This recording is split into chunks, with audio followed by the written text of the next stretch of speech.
C'est une page qui se tourne dans le port de Brest. Deux navires poubelles qui étaient amarrés depuis de nombreuses années ont été remorqués aujourd'hui vers une forme de radoub pour y être déconstruits.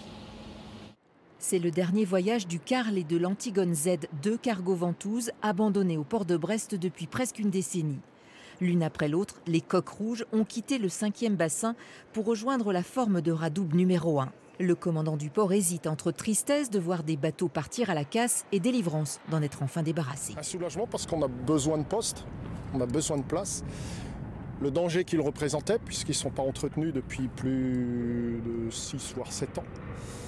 Et puis les gens qui prenaient ça pour un jeu, qui montaient à bord sans être conscients qu'ils mettaient leur vie en danger.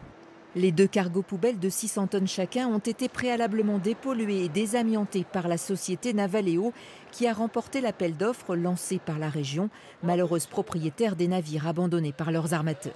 Un contrat d'1 million d'euros et une course contre la montre qui s'engage. Dans 5 semaines, tout devra être fini.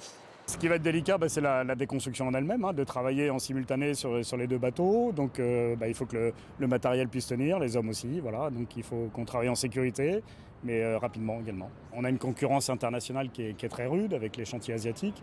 Donc aujourd'hui, voilà, il faut démontrer qu'en France, on a ce savoir-faire, et particulièrement en Bretagne et à Brest, on a ce savoir-faire de déconstruction dans les règles de l'art. Il faudra faire d'autant plus vite que le prix de l'acier est au plus haut, 500 € la tonne, valorisé en France dans la fonderie d'ArcelorMittal.